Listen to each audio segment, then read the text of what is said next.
Lindíssima. Bora lá, a galerinha vai entrando enquanto isso, mas sou muito pontual, e aí a gente vai fazendo durante o processo. Gente, acho que eu fico muito feliz de apresentar uma mesa de psicologia, né? Que todo mundo aqui me conhece, então eu acho que fico muito grata de também ter essa dupla que eu considero muito. Vou apresentar ela para vocês. Mas antes, eu quero agradecer a Lara e a Andressa por estarem aqui, aceitarem esse convite do Colégio Nacional, né, feito pela Ângela, de mostrarem a psicologia que vocês acreditam para essa galera, que é uma psicologia que eu conheço, né? Tento mostrar um pouquinho, mas é uma psicologia que eu quero que eles conheçam também. Primeiro vou apresentar a Lara Martins, psicóloga graduada pela Universidade Federal de Berlândia, especialista em práticas colaborativas e dialógicas pelo Instituto Interface de São Paulo. Atualmente trabalha com crianças, adolescentes e adultos na clínica, pelo olhar do construcionismo social. Trabalha também como supervisora individual e de grupo e mediadora da supervisão reflexiva. Andressa Fonseca, psicóloga graduada pela Universidade Federal de Berlândia, especialista em saúde do trabalho pelo Hospital de Clínicas da USF, atualmente mestrando em processos psicossociais em saúde e educação pela UFO, trabalha como psicóloga clínica, atendendo a partir da perspectiva construcionismo social e mediadora da supervisão reflexiva, a qual eu faço parte e amo de todo o meu coração. E aí eu vou dar a fala para vocês, cada uma tem 20 minutos, e depois a gente fica com 20 minutos de pergunta para o geral, beleza? Uhum. Sintam-se à vontade, conte aí para a gente esse olhar maravilhoso de psicologia que vocês têm. Quer começar, Lara, ou eu começo? Tanto faz, você que sabe. Eu só achei muito chique ser apresentada. Eu nunca tinha ouvido Muito alguém chique. falar de mim tão formalmente. Também achei chique. Eu acho que eu posso começar. Eu pensei... A Bianca está perguntando, se pode ir perguntando, se vai escrevendo. O que você acha, Érica? Pode perguntar? Pode perguntar, não é? Acho que fica melhor, né? Imaginando. Tá bom. Acho que eu pensei em contar um pouco... Para contar um pouco da psicologia, eu pensei em contar um tanto da minha trajetória, né? Acho que vocês estão nesse momento, né? Acho que esse espaço é um tanto para isso, para ajudar a pensar essa escolha, né? Então, eu acho que eu estou querendo contar um pouco da minha escolha e desromantizar algumas coisas, porque no primeiro semestre de psicologia, a pergunta que a gente mais escuta é: por que você escolheu esse curso? E quando eu estava no primeiro semestre, né, essa pergunta, gente, ela me dava um incômodo, porque ela me dava vergonha, porque todo mundo respondia coisas lindas, do tipo, eu sempre tive vontade de ajudar o próximo, e eu sempre gostei de pessoas, e eu sou apaixonada por estudar psicologia e tudo, e o meu caminho não foi muito esse, assim. Quando eu estava no colegial, eu me interessava por relações internacionais. Eu tinha na minha cabeça, eu li livro de relações internacionais, eu tinha na minha cabeça que era isso que eu ia fazer. E aí a minha mãe, meio assim, percebendo que talvez não era uma coisa que tinha tanto a ver comigo, me indicou para ir para terapia, pensar sobre isso. E aí foi a partir desse contato que eu descobri psicologia, que eu comecei a considerar a psicologia como uma opção, porque até então não era uma opção para mim. E aí o meu critério de desempate de escolha foi basicamente abrir um monte de grade horária dos cursos e ver qual que tinha menos matemática. Não foi assim, não teve grandes paixões a princípio, assim, foi uma escolha e que hoje eu acho que tem a ver com entender. Eu não sabia quem ia ser a Andressa do futuro, eu não sabia o que o futuro me reservava, o que ia acontecer, mas eu já tinha algumas certezas na minha vida, assim. Eu tinha certeza que eu não queria mexer com exatas. E aí, olhando as grades horárias, eu adorei a grade horária de psicologia, um monte de coisa me dava vontade de estudar, e aí minha decisão foi baseada nisso. E aí esse apaixonamento, ele veio no curso, não a princípio, né? Acho que a princípio eu era muito interessada, mas nada me capturava, assim, me encantava, me emocionava, acho que no começo da psicologia, do curso de psicologia, né, a gente vai tendo um monte de perspectivas que são muito individualistas, né, muito individualizantes, assim, muito focado nas questões familiares, muito focado no desenvolvimento da criança, no desenvolvimento humano. E eu sempre fui uma pessoa que se interessa, assim, pelas questões sociais. Então, assim, eu não sentia que tinha espaço para pensar o contexto, né? O que as questões econômicas, sociais, culturais fazem com essas pessoas? Assim, é só a família? Mas é só a mãe? É só a infância, né? Assim, isso me inquietava. E foi quando no 5º período eu entrei para o projeto da Brinquedoteca, conheci a Paula, que foi minha orientadora de estágio, e comecei um estágio em saúde do trabalhador. E aí, nesses 2 lugares, eu fui tendo espaço para pensar no contexto da saúde do trabalhador, né? Pensar o trabalho, pensar questões econômicas, pensar questões de classe. E na brinquedoteca, tendo um contato com o desenvolvimento infantil, mas de um outro jeito, né?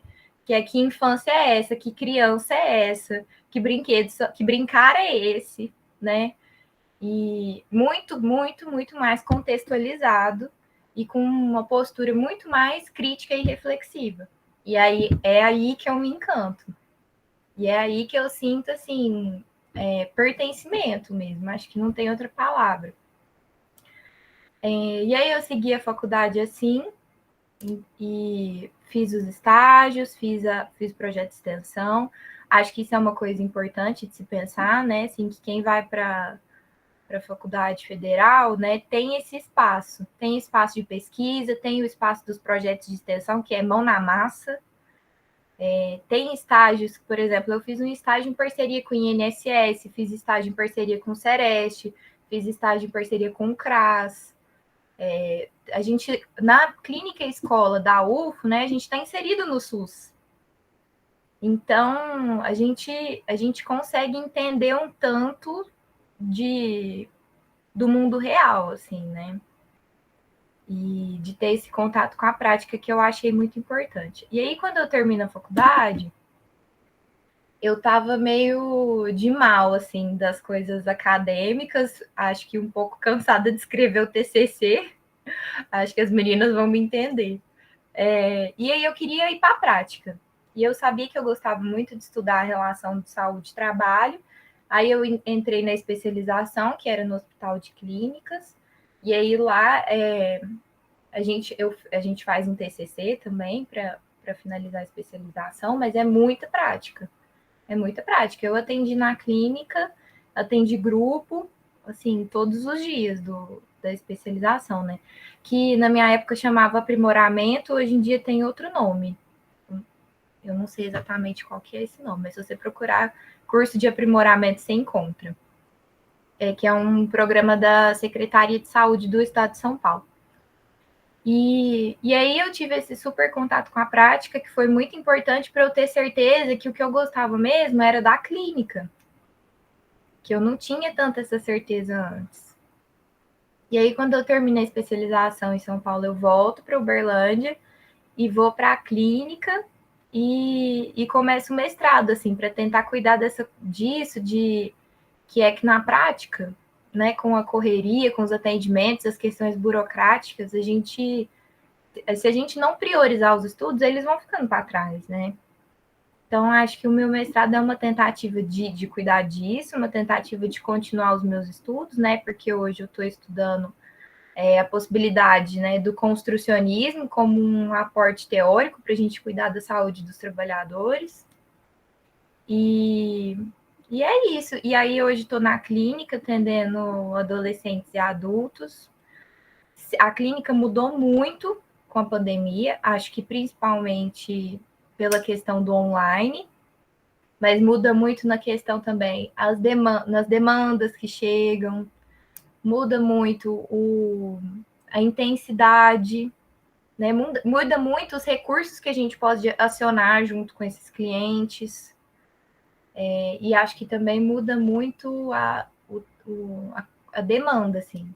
Eu acho que com a pandemia a gente vê um aumento de demanda para terapia. Eu acho que pro que eu tinha pensado de falar é isso. Acho que a gente pode ir conversando a partir de perguntas. Pode ser?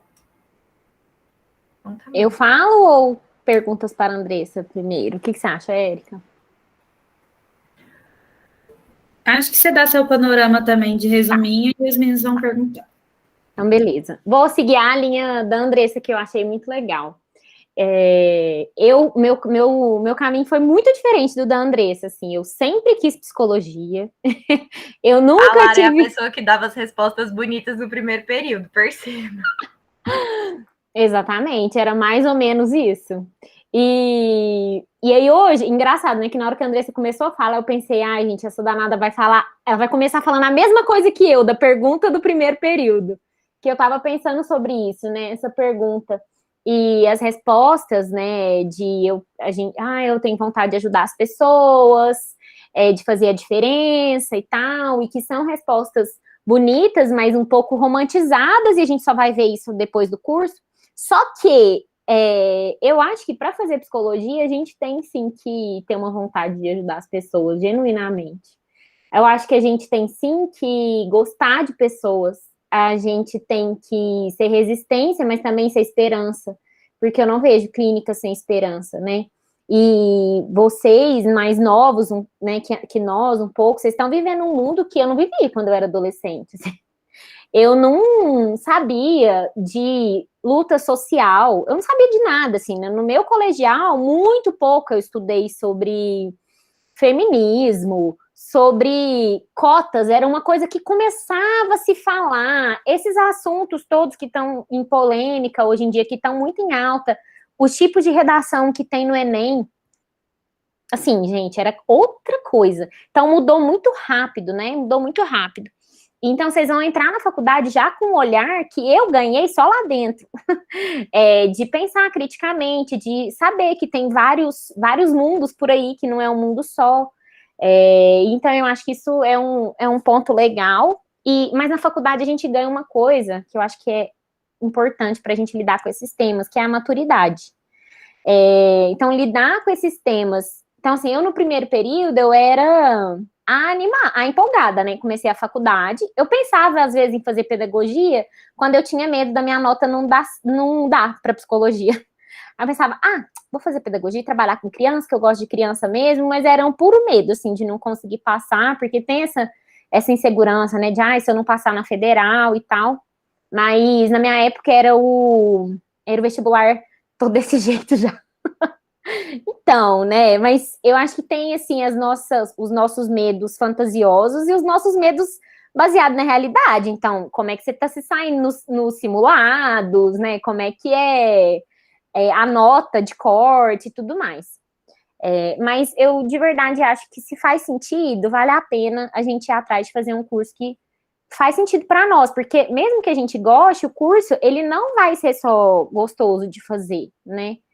Então eu fazia o PAS, que era um vestibular seriado que tinha no primeiro, segundo e terceiro colegial. Hoje em dia não existe mais, né? Então o acúmulo da minha nota deu para passar, né, em psicologia. E eu era muito animada mesmo, assim, tinha essa visão mais romantizada, porque a minha mãe é psicóloga, né? E a minha mãe é minha referência. Apesar de a gente não ter a mesma visão de mundo em muitos aspectos, né? E eu só percebi isso lá na psicologia depois do quinto período também. Então, quando eu falei para a Andressa, quando eu falei que o caminho da Andressa foi diferente do meu, ela já entrou com incômodos que eu nem tinha.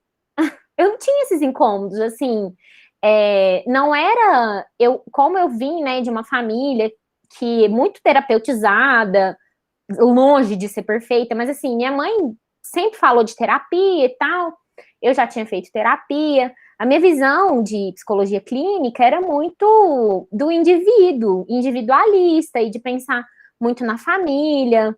Hoje em dia, minha mãe fala que ela mudou muito, depois que meu irmão também é psicólogo, outra referência para mim, depois que a gente se formou, ela falou, eu mudei como psicóloga, porque eu também conheci mais coisas. Na época dela, só tinha 2 perspectivas dentro da faculdade, não tinha mais opção de teoria. Ou você era psicanalista, ou você era da cognitivo-comportamental. E ela nem foi para nenhuma dessas duas. Assim, na época dela, ela era transgressora. Ela foi para a terapia haitiana, que é a terapia corporal. ela fez análise transacional e tudo mais. E a gente já chega com mais novidades, né? E eu acho que é isso que vocês vão vivendo também. Hoje em dia, assim, eu estou bem feliz de ver como o construcionismo social tem tomado uma proporção maior, porque ele é uma teoria pós-moderna, né? E de um jeito bem simples. Ele combina com o mundo de hoje muito mais, assim, faz mais sentido com a lógica expansiva que a gente vive, né? De jeitos de pensar, de que tem que caber tudo, gente. Um monte de gente pensa um monte de coisa diferente, como é que a gente vai se relacionar nessa diferença, né? Enfim. Então, a minha trajetória foi assim, eu entrei mais romantizada, assim, e na faculdade fui vendo que psicologia não era só clínica e não era só escolar, que psicólogo atua em hospital, que psicólogo atua dentro da própria faculdade, que psicólogo atua em empresa, né, que era junto da assistência social, né, Lara? Sim, e no SUS, em várias instituições, né, e aí eu fiquei muito admirada, assim, e nunca tinha pensado que a psicologia tinha esse poder e a diferença que ela faz, né? Então, apesar de eu ter me mantido na psicologia clínica, que realmente é o que eu me sinto capaz, e eu digo que eu não fui para outros lados porque eu realmente não me sinto boa. Não me sinto boa no acadêmico, para fazer, por exemplo, seguir uma carreira acadêmica de fazer mestrado, doutorado, não sinto que é meu lugar. Então, que bom que eu achei um lugar confortável para mim, mas admiro e estudar, né, observar esses outros lugares que a psicologia tem, fez muita diferença na minha vida, para eu olhar para o mundo com criticidade, para eu sair ali da minha bolha, né? Então, na faculdade a gente conhece gente de todo tipo, a gente escuta histórias de todos os jeitos, então é muito rico. E aí eu comecei com esses incômodos lá, os que a Andressa já trouxe, eu conheci lá, né, e também foi por conta da Paula, que é esse ser precioso, depois a gente pode falar mais dela, mas ela é do construcionismo social e ela era a única professora da prática mesmo, né, que ensinava construcionismo na prática, na faculdade, e aí eu fiz vários projetos de extensão com ela, fiz estágio com ela, assim, fiquei 2 anos e meio na asa dela. E quando eu saí da UFO, eu fiz estágio em escola, em clínica, com criança, adolescente e adulto, com grupos de pais.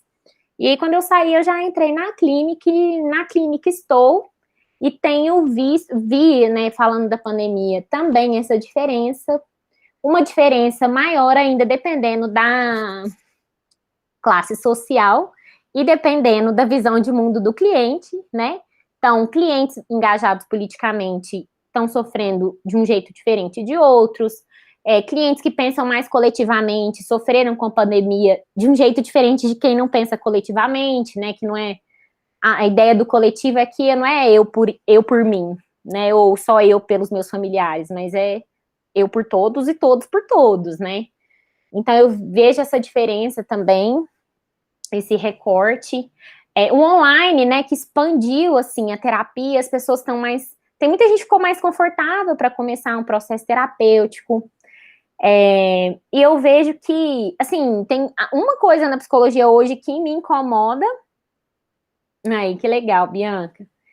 Então, muita gente fala, né, que, nossa, eu só comecei a terapia porque agora é tudo online. Antigamente, eu já atendi online, porque eu tinha clientes fora do país e fora da cidade já. Mas eu tenho clientes de Uberlândia, agora eu voltei a atender alguns presenciais e que falam, eu não vou voltar presencial, não, vou ficar no online mesmo, né? Porque se sentiu mais confortável.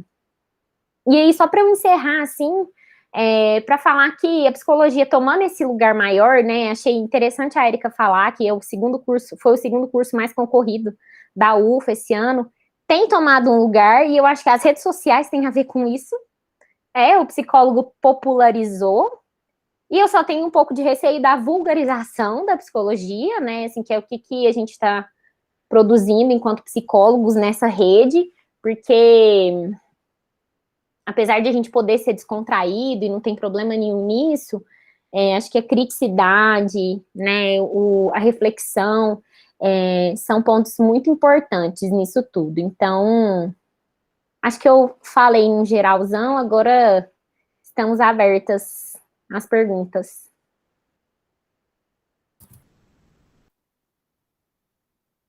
Ó, tem uma aqui, ó. Vocês sempre foram pessoas que davam conselhos, escutavam muitos outros ou foram desenvolvendo no curso?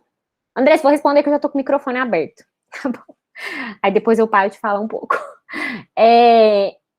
Então, né, esse é um perfil, né, que todo mundo fala, você escuta tanto seus amigos, você tem que ser psicólogo. Eu vou ser honesta, a minha resposta é sim. Eu sempre fui alguém que escutei muito, que dei muito conselho e tal, porque eu aprendi isso em casa também, né, com o jeito da minha mãe e tal. Mas a gente entende que ser psicólogo é uma outra escuta, é um outro jeito de estar com a pessoa, né? Então, se, por exemplo, isso não precisa ser um pré-requisito. Isso tudo é desenvolvido, né? Tudo pode ser desenvolvido. Então, se você já gosta disso, ótimo, isso vai te ajudar, você já tem ali uma sensibilidade, mas também nada que seja obrigatório. No meu caso, sim. Eu já era assim antes. Eu também, na verdade. Mas assim, eu nem considerei isso, assim, na hora da minha escolha, da minha decisão. Por quê? Eu não era eu não era, e acho que na verdade que eu não sou uma pessoa que topa, assim, conversar com qualquer um de qualquer jeito.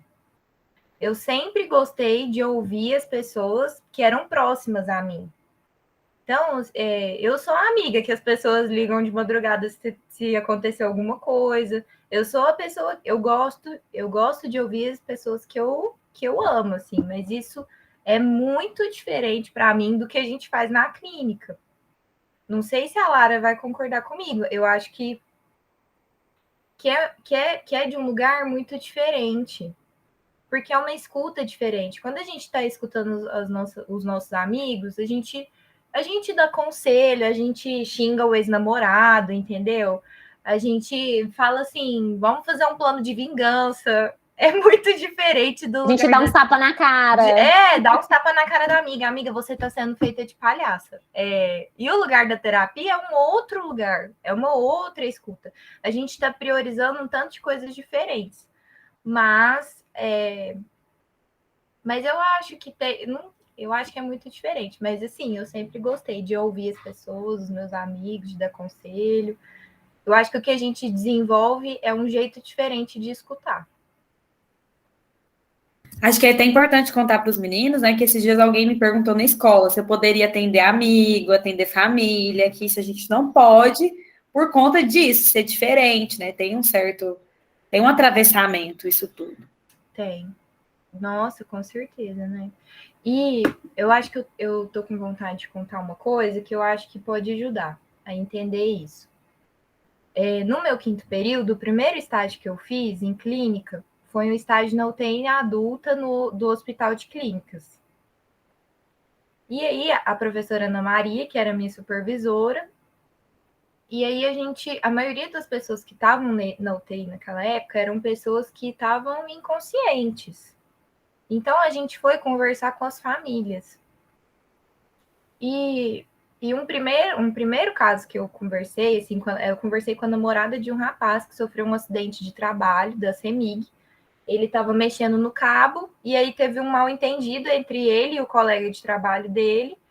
E ele foi eletrocutado e ele tinha 23 anos e ele perdeu os 2 braços e as 2 pernas nesse processo. E ele estava inconsciente, ele ainda não sabia que isso tinha acontecido. E eu fui conversar com a namorada dele. E aí ela me conta, assim, de planos, ela chora. E eu fiquei tão tocada com aquilo, que eu me sentia sem recursos. Eu me sentia assim, o que eu vou falar para essa pessoa? O que eu vou falar para essa pessoa que está vendo quem ela ama numa situação que é muito difícil, assim, do luto de perder os membros, e o que ele vai dar conta de fazer agora, do que essa menina, essa namorada vai dar conta de fazer junto com ele, como que ele vai trabalhar, como que eles vão se sustentar, até as questões afetivas, assim, né? De como que tudo isso segue. Eu me sentia totalmente sem recurso. Eu cheguei na minha casa, deitei no colo da minha mãe e chorei copiosamente. E eu tô falando isso, Thales, porque eu acho que eu estou querendo mostrar, assim, essa diferença. Eu, Andressa, no 5º período, estudante de psicologia, eu não estava ainda escutando como psicóloga. Não estava, era meu primeiro estágio, foi o meu primeiro caso. Eu não estava escutando como psicóloga, eu estava escutando como pessoa. E como pessoa eu me senti devastada. E aí, na faculdade, a gente vai aprendendo técnica, a gente vai aprendendo recurso, a gente vai aprendendo o que a gente tem que priorizar, como que a gente cuida dessa pessoa, pensar junto com ela o que ela precisa agora, nesse momento. A gente aprende a acolher, a gente aprende um tanto de coisa. Então, é uma escuta muito diferente. Fez muito sentido? Obrigada. Nossa, Andressa, adorei esse exemplo. Muito legal. A Bianca perguntou: a psico tem muitos ramos? Eu comecei a me interessar por esses olhares novos. Bianca, me explica, você está falando de ramos, assim, de lugares para atuar? De abordagens? Ou de jeitos de olhar para o mundo, né, para as pessoas? Claro, pode abrir. Oi, boa tarde, tudo bem? Boa tarde. Oi, boa tarde. É que, o que acontece? Eu comecei a fazer terapia, igual eu falei, né? E aí eu comecei a comentar, eu tinha vontade de fazer psicologia por pura curiosidade, e aí ele começou a me contar que tinha outras formas de trabalhar a psicologia. Às vezes a psicologia junto com óleo essencial, por exemplo, aqueles óleos que é um novo tipo de tratamento. Às vezes uma psicologia ligada mais a um lado espírita. Assim, eu tenho vontade mesmo de saber esses ramos, porque eu nunca tinha ouvido falar, e o meu psicólogo me trouxe isso, e eu fiquei muito interessada, porque são olhares diferentes para a psicologia também. Quer falar, Andressa? Ou eu falo? Eu quero falar algumas coisas. Bianca, abordagens psicológicas, elas são quase infinitas. Mas a gente tem que estar sempre de olho no código de ética da psicologia, porque tem algumas práticas que não são regulamentadas. Por exemplo, essa questão de psicologia e espiritualidade. Isso não é uma prática regulada. Os psicólogos, eles têm direito a ter a própria religião deles, mas a psicologia é uma ciência. Então, não entra nesse lugar, assim, de misturar psicologia com religião. Essa questão dos óleos essenciais, estou imaginando que tem alguma coisa a ver com aromaterapia, né? E que aí eu também não sei, teria que dar uma olhada no código de ética, você sabe? É que assim, por exemplo, a minha mãe, ela é homeopata também, ela se formou muito depois. E ela não pode carimbar como homeopata e psicóloga. Porque no código de ética do psicólogo não pode, né? Por quê? Por exemplo, a aromaterapia. A gente tem que cuidar, né, da psicologia como ciência e profissão regulamentada, né? A gente fez agora aniversário 57 anos, né, de profissão no Brasil regulamentada. A gente não pode misturar nesse sentido, porque, por exemplo, uma aromaterapia, uma homeopatia, um floral, isso tudo pode colaborar para sintomas que a pessoa esteja tendo. Então, a aromaterapia hoje vende muito lá, um óleo essencial de lavanda antes de dormir, você dá uma cheiradinha, você dorme melhor e tal. Beleza, tem gente que acredita, tem gente que não, tem gente que usa e funciona, tem gente que usa e não funciona. Não é essa a minha questão. Para eu te explicar o que eu tô querendo dizer é o seguinte: por que essa pessoa não tá dormindo? Não é o óleo de lavanda que vai resolver o porquê que ela não tá dormindo. Então, na psicologia, a gente tem um olhar baseado na ciência, baseado em estudos e no empiricismo, né, que nas experiências dos teóricos das abordagens ao longo dos anos, sobre quais são as causas e não os sintomas. Então, a gente vai cuidar do como que é a rotina dessa pessoa, como que foi o desenvolvimento dela, o que ela vê de perspectiva para o futuro, o que está acontecendo no contexto dela agora, quais são as condições sociais dela, ela tem suporte, ela tem apoio social, ela tem... a gente vai cuidar, eu estou tentando explicar de um jeito bem simples, tem o sintoma e tem a causa, basicamente. Né? Então, a gente cuida dessa parte da causa. Os sintomas, eles podem ser socorridos de diversas formas. Só que não dá para a gente, dentro da psicologia do código de ética, isso não cabe. Então, tem algumas pessoas que têm até problemas com isso, né, por conta do código de ética e tal, e do CRP, né, que é o Conselho Regional de Psicologia, que seria quem fiscaliza. E no geral é isso, mas hoje em dia tem muita gente que mistura, né? E eu acho que eu tô querendo frisar, assim, que não pode. A gente tem que... Por que eu acho que o código de ética é muito importante? Eu acho que até para as pessoas que são leigas é importante, porque às vezes as pessoas chegam para mim e falam assim, Andressa, aconteceu isso na minha terapia, isso é normal? A gente tem que saber onde a gente está entrando, né? O que está no código de ética do profissional. E a gente tem algumas atividades... Ai, gente, minha cachorra, desculpa. A gente tem algumas atividades que são exclusivas do psicólogo e algumas atividades que não são exclusivas do psicólogo. Por exemplo, psicoterapia. Você não precisa ser formado em psicologia para atuar enquanto terapeuta. Você pode ter outras formações e atuar enquanto terapeuta. Mas, quando você está lá como psicólogo, você está obedecendo esse código de ética. E nesse código de ética, a gente não pode receitar, por exemplo, floral. A gente não pode, por exemplo, indicar...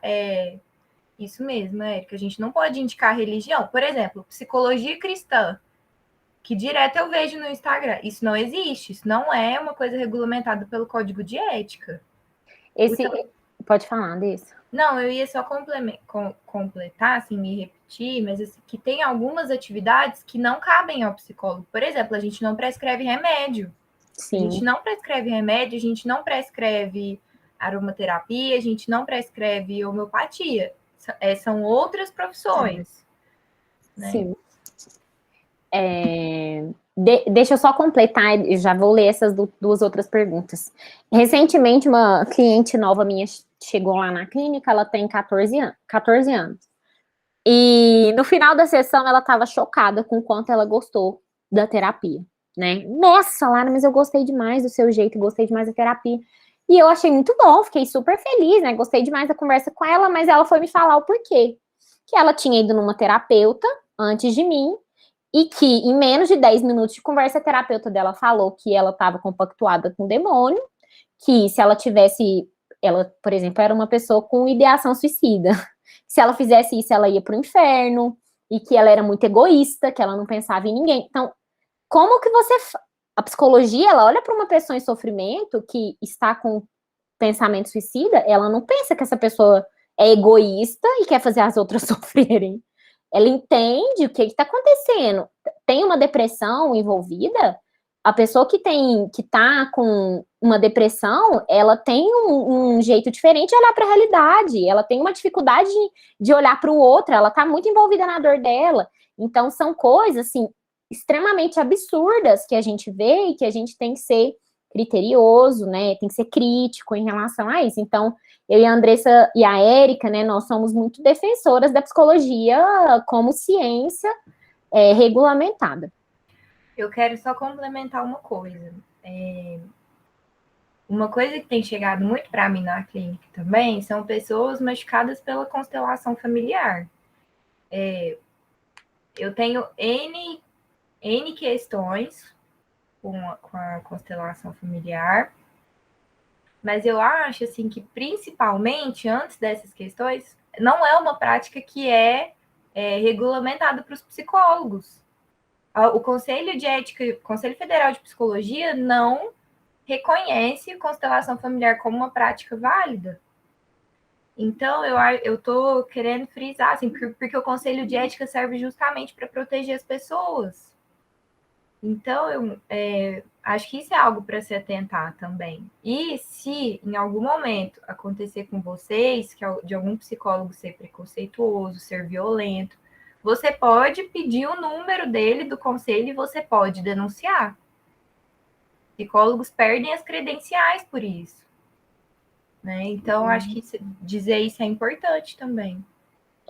Sim. A Giana perguntou se a gente acha que é preciso ser uma pessoa com paciência antes de escolher psicologia ou vai se tornando paciente. Tô entendendo que ela acha que paciente é algo necessário para ser psicólogo. Fico curiosa, por que ela acha que ser paciente é importante para ser psicólogo? Você pode falar, Giana, por que você tem essa ideia de que tem que ser paciente para ser psicólogo? Oi, boa tarde. Então, eu estou interessada em fazer psicologia, né? E eu já tinha falado com a minha mãe, e ela fala que, como eu puxei meu pai, eu não tenho paciência com os outros. E o meu pai, ele tem descendência italiana, né? Então, uma raiz muito forte. E aí eu fico pensando, nossa, como é que eu vou fazer? Eu preciso ter paciência com os outros. Eu não posso fazer cara feia quando eu escutar as outras pessoas. Como é que eu faço? Olha, escutar a Érica. A Érica tá aí para falar. Ela falou, eu também escutei a mesma coisa. Então, eu não vou falar, Érica, eu vou deixar você contar. Eu conto. Eu acho, né, Giana, que uma coisa que uma pessoa que acho que tanto eu, a Andressa, tanto a Lara me contaram, eu entrei na faculdade pensando nisso. Eu não sou uma pessoa paciente, sou uma pessoa nervosa, sou uma pessoa muito expressiva. Tem uma moça que ela chama Néfita, era uma professora nossa. E um dia ela virou para mim e ela falou assim: esse é seu jeito, e esse vai ser seu jeito de ser psicóloga. Expressiva, às vezes não muito paciente, mas aprendendo a lidar com a sua paciência, mas a sua expressão e esse seu jeito vai te ajudar a ser a psicóloga que você é. E você vai ser uma boa psicóloga em relação a isso. Você vai usar isso para ser uma boa psicóloga. E eu nunca vou esquecer que ela me contou isso, assim. Foi um marco para mim na minha formação, foi meu primeiro estágio, porque eu achava que eu sou muito expressiva, né? Acho que todos vocês conhecem isso, assim. Acho que alguns até falam isso aqui na escola. Mas isso é meu, né? Isso eu fui usando como uma coisa minha. E acho que as nossas famílias nomeiam coisas da gente, né? Eles sempre vão nomear. E aí, isso vai ser recurso também para a gente ser psicólogo. E eu usei esse recurso para eu ser psicóloga hoje, né? Ser expressiva. E o que Perfeita, Érica. Adorei. E o que é ser paciente? O que é o contrário de ser brava? Ou de ser estressada? Ou de não conseguir ouvir, né? E nós vamos desenvolvendo outras versões que as nossas famílias não acompanham, às vezes, sabe? Então, na faculdade, eu namoro, sou casada praticamente, moro junto, mas tem 10 anos. Assim, meu namoro é outro, meu relacionamento é outro, porque na psicologia a gente muda demais, lógico, todo mundo vai mudando ao longo do tempo, mas o curso transforma a gente, e nem sempre todo mundo que tem em volta vai acompanhar isso, e a gente tem que ir aprendendo também a entender que quais versões nossas são versões só na família, só naquele contexto, né, pra gente não se fechar. E eu acho que tem uma coisa, né, que é assim, eu acho que a gente aprende em alguns momentos a se acalmar, a esperar, né? Acho que a nossa profissão tem isso, assim, de controlar as urgências, o que é urgente. E eu acho que tem hora que a gente não tem que ser paciente. Eu acho que tem hora que a gente tem que ser bravo mesmo. Eu acho que tem hora que a gente tem que ficar nervoso. E tem uma coisa que é muito parecida com isso que a Érica falou, mas que eu acho que é dos sentimentos, assim. Acho que eu contei para vocês desse primeiro caso que eu atendi, e que eu tinha uma coisa que eu ainda tenho, na verdade, que é eu sinto muito. Eu sinto muito. Se meu cliente está feliz, eu fico muito feliz. Se ele me conta uma coisa frustrante, eu fico brava junto com ele, eu fico triste. E antes eu achava que isso ia me atrapalhar. Mas hoje eu entendo que os meus sentimentos, eles me contam coisas importantes que estão acontecendo naquele encontro. Ana Luísa. Mas os nossos sentimentos contam coisas que estão acontecendo naquele encontro. Então, assim, você tá brava com o quê? Eu acho que a gente aprende a conversar com a gente mesmo. O que tem nisso que aconteceu que te deixou brava? O que isso conta sobre você? O que isso conta sobre o que você quer priorizar? O que isso conta sobre o que você acha que precisa ser cuidado? Então, acho que a gente não tem que brigar com as coisas que a gente sente. Caso eu faça o psico por curiosidade. Eu tô com medo da gente deixar uma pergunta para trás. Vamos aqui nessa... Isabela, que em algum momento, vocês tiveram medo de não conseguir ajudar no caso de tal pessoa? Claro. Sim. E é por isso que existe supervisão. Estudo. Exatamente. E aí, e também tem casos que a gente... E também a própria terapia, né, de quem é terapeuta, porque às vezes algumas pessoas chegam na clínica com questões parecidas com aqui, por exemplo, eu tô vivendo uma questão no meu relacionamento, chega uma cliente que tá vivendo a mesma questão no relacionamento dela. Aí, se eu não tô bem com isso, eu preciso de ir pra minha terapia, pra eu ficar melhor com isso. Às vezes eu faço uma supervisão para me ajudar naquele caso. E tem casos que chegam num extremo, num limite, de a gente encaminhar para outro profissional, que a gente acha que está mais capacitado ou que tem mais experiência no assunto para poder cuidar daquela pessoa, daquele caso. Mas esse receio, ele é comum, e não é só sobre a nossa capacidade, assim, eu acho que mexe em muita coisa, né, você tá ali em contato com uma pessoa, mas eu não sei se vai fazer sentido, assim, eu jogar essa informação solta, mas tem uma coisa que eu aprendi muito com o construcionismo e que me ajuda no medo de não conseguir atender, não conseguir ajudar alguém, que é confiar no processo. Eu até fiz uma tatuagem disso aqui para eu ficar me lembrando o tempo todo, né, que as coisas as pessoas, os problemas, as situações que elas vivem não vão ser resolvidas em 1 ou 2 ou 3 sessões. E na psicologia, eu acho que a paciência pode ser que entre aqui, de não ter um desespero, de entender que as coisas não é tipo o chuveiro queimou, a pessoa veio aqui, troca e voltou a funcionar. Né? Então, a gente vai... Mas isso também não precisa de ser algo que a gente tenha antes de entrar na faculdade. A gente desenvolve isso ao longo do curso, né? E eu acho que tem uma coisa... Porque a gente faz terapia também, né? Sim. E eu tô com algumas coisas na cabeça, assim, querendo compartilhar. Acho que a primeira coisa que eu fico pensando é que... por exemplo, essa coisa de tentar... Veio um monte de coisa na minha cabeça junto. Acho que a primeira coisa que eu fico pensando, né, querendo compartilhar, é o seguinte. Quando eu comecei a atender, eu sentia muito isso. Eu ouvia a pessoa e eu tentava oferecer, assim, o meu acolhimento, eu tentava entender melhor o que ela estava sentindo, mas eu sempre ficava com a sensação, assim, de que era muito pouco.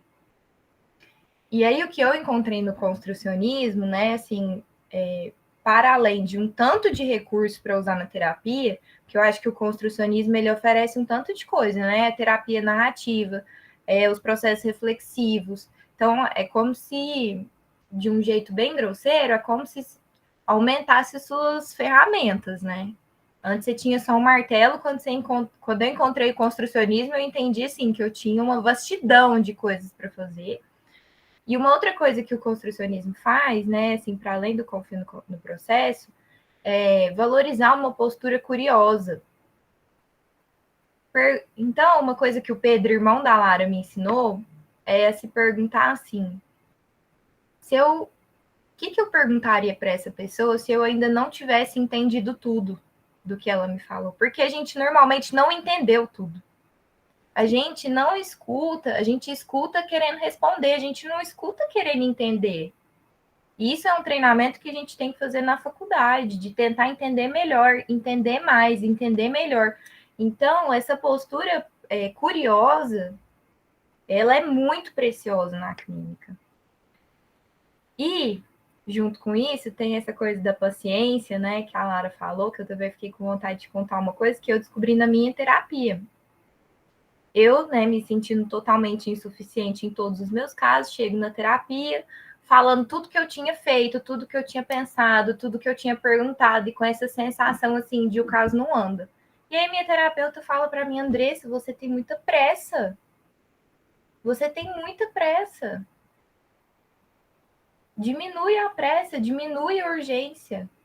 Que é o que a Lara tá falando, né? Não é um chuveiro. Você não vai lá e troca uma peça e resolveu. As meninas rindo, eu acho bom demais. Ana Luísa, você me paga, tá rindo de mim, né? Ai, ai. E eu fiquei com vontade de falar uma coisa que tem a ver com a postura curiosa. Essa postura, gente, ela não é natural na psicologia, apesar de parecer estranho. A gente entra, porque agora que a psicologia está mais popular também, tem uma vaidade em ser psicólogo, que é aquela coisa assim, eu tenho poder de analisar, eu tenho poder de dar instrução, eu tenho poder do conhecimento da vida do outro, eu sei o que ele não sabe, e aí, claro, tem psicólogo que gosta disso e que fica bem com isso, mas não é a nossa postura. Então, a curiosidade genuína que a gente fala vem de um lugar em que o psicólogo, ele é especialista na conversa, ele é especialista no processo, ele é especialista no que ele estudou e nas ferramentas para ele ajudar aquela conversa a acontecer, para que naquela conversa o cliente se sinta mais apto, com mais esperança, veja outras possibilidades. Porque quem sabe da sua vida é a própria pessoa. Então, quem viveu a relação com a mãe, com o pai na escola, é o cliente, não sou eu. Então, não tem como, na minha ideia, lógico, né? Tem outras teorias que não são assim. Na nossa ideia, é isso. A escuta curiosa gente, eu não vivi o que essa pessoa viveu, eu não estava lá. Deixa eu perguntar um pouquinho mais. E enquanto eu pergunto um pouco mais, a pessoa mesma vai refletindo. E isso, a nossa postura, né? Ela desmonta um pouco esse lugar de glamour do psicólogo. Esse lugar de glamour, esse lugar vaidoso, esse lugar misterioso. Eu tinha um amigo que ele fazia terapia. Era muito cara a sessão da terapeuta. Ele fazia 3 vezes por semana. E a terapeuta dele, ele não sabia nada sobre a vida do terapeuta. Tipo assim, nada. Ele não sabia se ela era casada, se ela tinha filhos, se ela tinha marido, se... Não sabia nada da vida dela. Então, ela era tipo, quase que um deus para ele, né? Assim, algo inalcançável, inatingível. Ele via ela na rua, ele percebia que ela trocava de calçada para não cruzar com ele, para ele não ver ela em outras versões da vida que não fosse de psicóloga, para ela garantir esse lugar do mistério. Aí Lara, penso, gente, como que eu vou ter abertura para falar do meus podres com a pessoa que é um mistério puro e que parece ali aquela diva toda, né? Então, a nossa ideia, que eu, Andressa, Érica, Ângela, a gente vem desse outro lugar da psicologia e que eu já digo para vocês, que não é o lugar mais conhecido, que não é a teoria mais dada lá dentro da faculdade, né? Então, é algo que eu fiquei com vontade de compartilhar também, é uma curiosidade interessante, né? Você tem essa outra perguntinha que eu falei demais. Vai, começa aí. Caso eu faça psico por curiosidade, compensa? Gente, eu vou ser muito sincera. Eu acho que compensa. Olha, não é do meu feitio dar esse tipo de conselho. Mas, na verdade, sabe o que eu tô querendo dizer com compensa?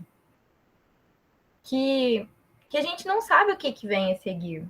E que eu gosto de pensar, assim, que na vida, no tempo, não como uma coisa que a gente perde, que a gente ganha.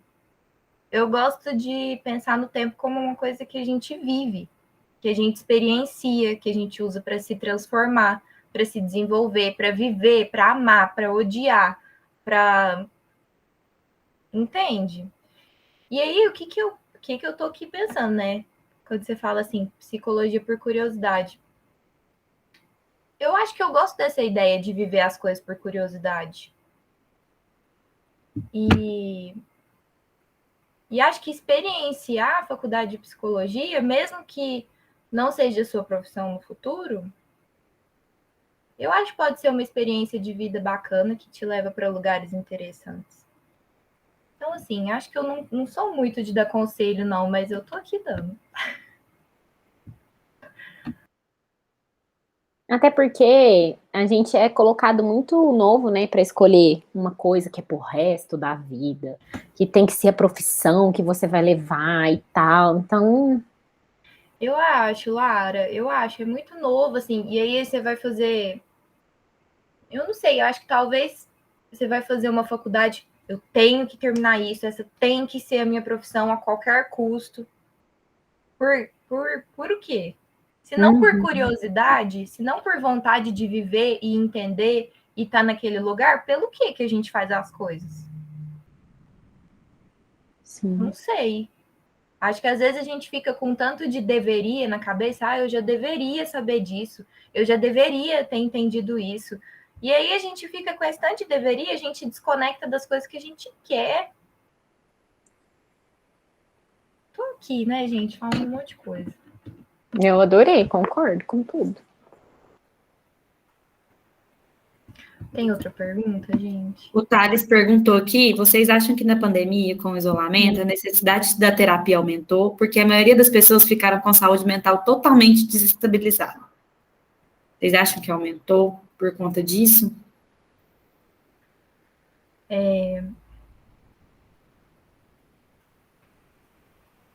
Nossa, eu não sei.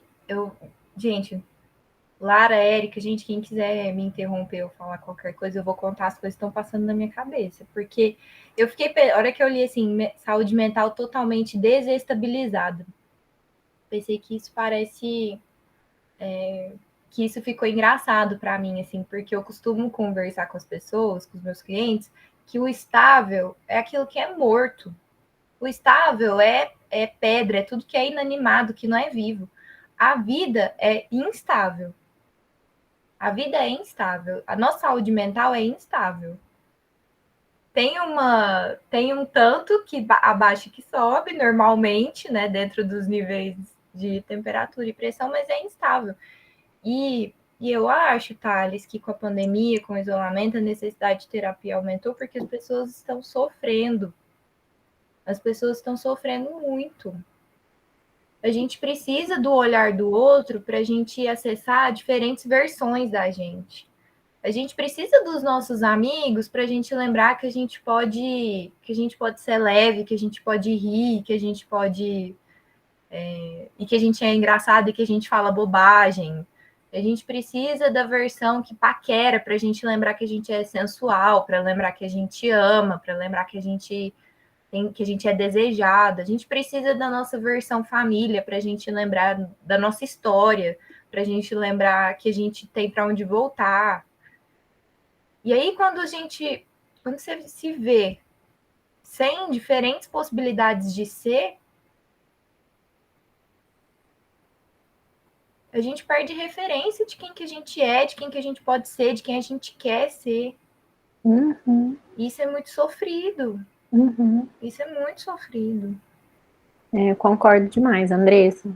É um corte de possibilidades mesmo, né? Foi o que a pandemia fez, que afetou cada um de um jeito diferente, mas que foi um corte muito abrupto, assim, com algo que a gente não estava preparado, né? A gente, psicólogo, não tinha recurso para lidar com o sofrimento das pessoas trancadas em casa, sem a gente poder falar, não, vai dar uma caminhadinha, não, encontra aquele colega, aquela amiga, vai tomar um açaí, não, passa lá na sua avó, vai aguar umas plantas com ela.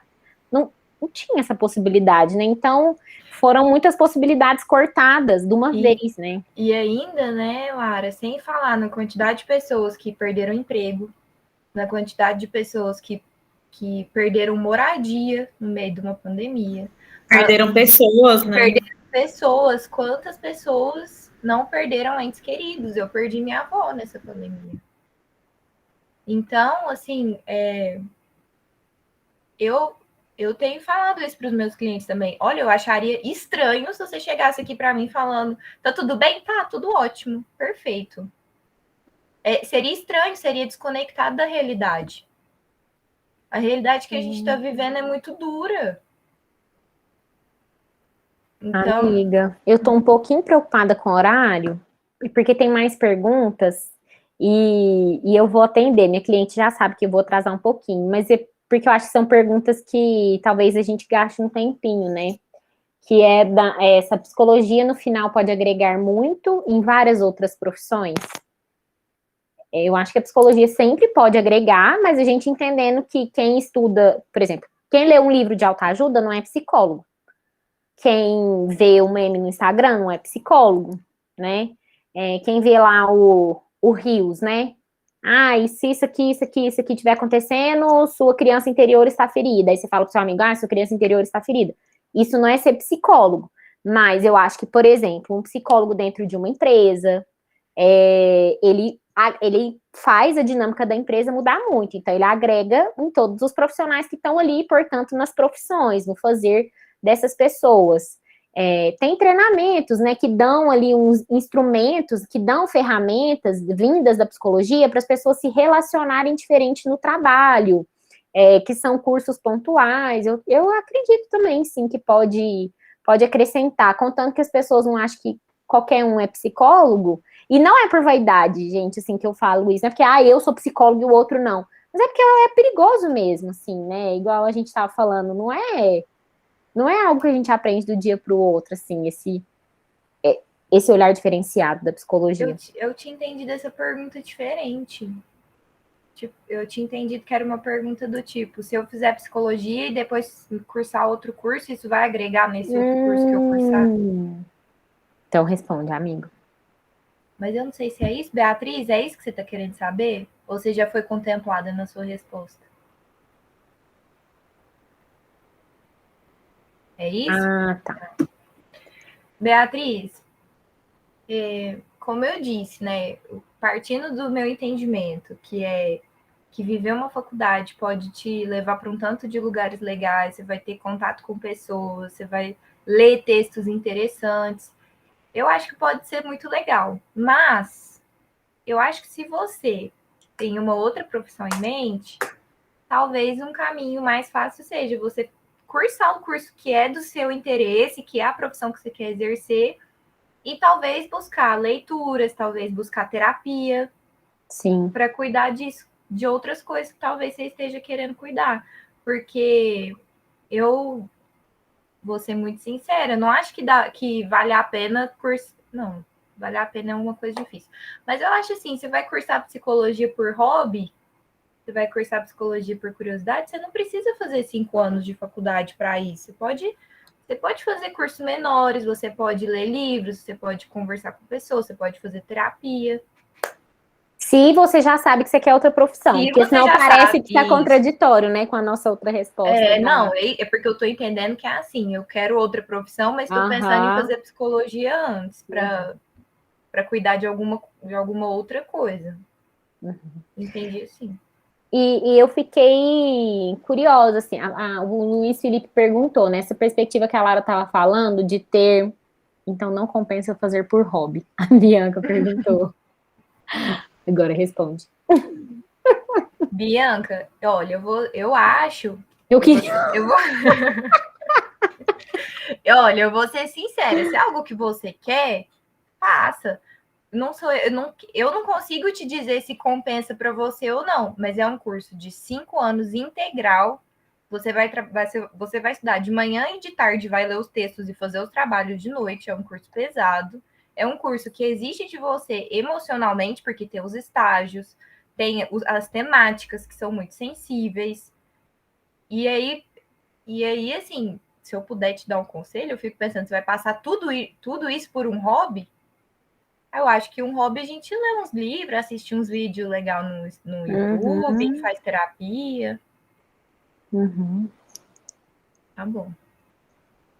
Não sei se te ajuda essa resposta. E aí o Luiz Felipe falou, né, essa perspectiva do psicólogo ter uma relação diferente com o paciente. Vocês acham que esse ponto de vista pode ser atualizado futuramente numa dimensão maior? Eu não entendi. Você entendeu, André? Érica.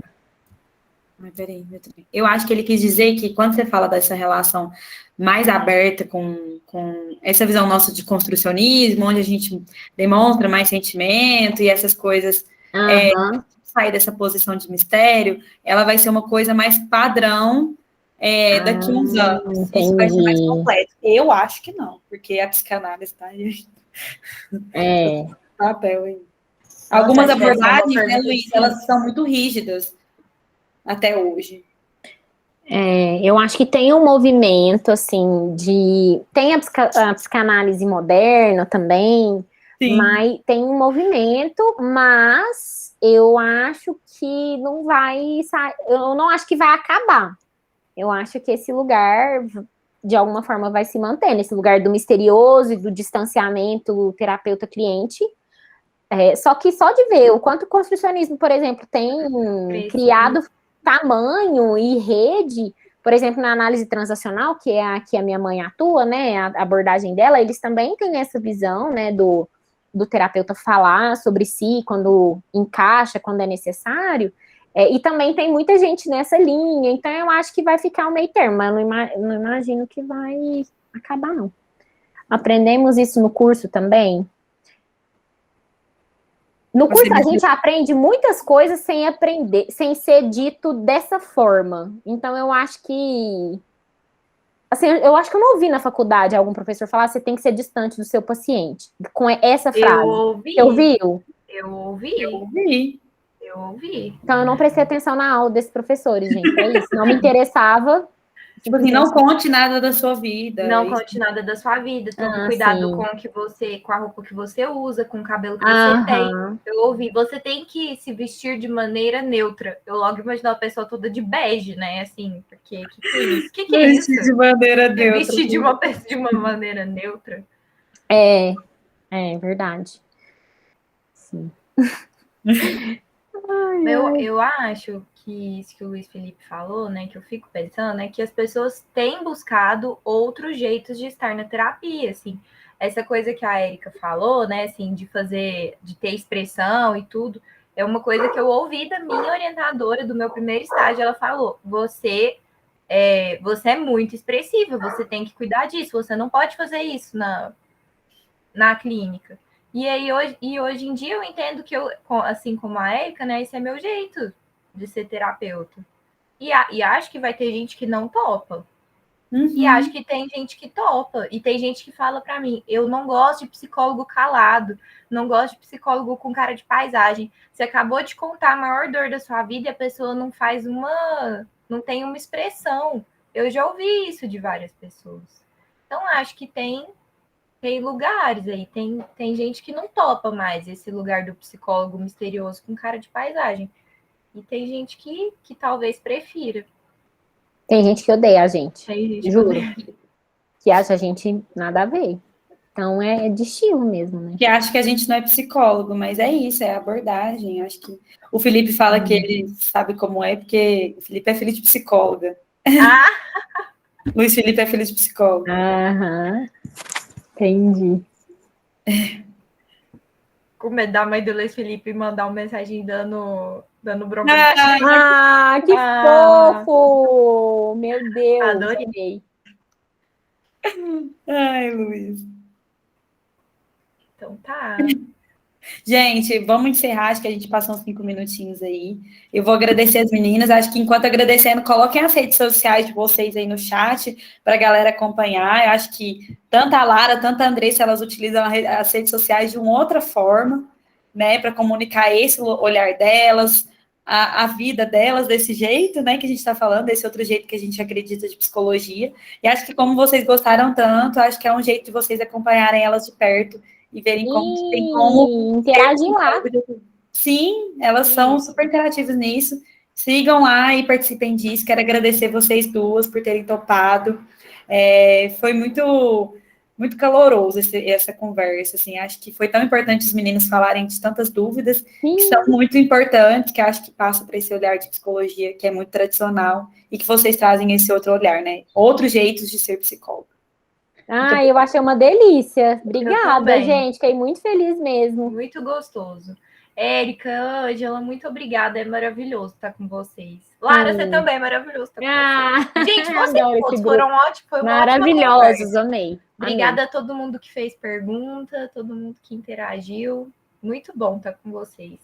Vocês tenham muito sucesso na profissão de vocês, seja lá a que vocês escolherem. E aproveitem o finalzinho do colegial. Apesar de duro, é gostoso também. Vocês vão sentir falta. E aproveitem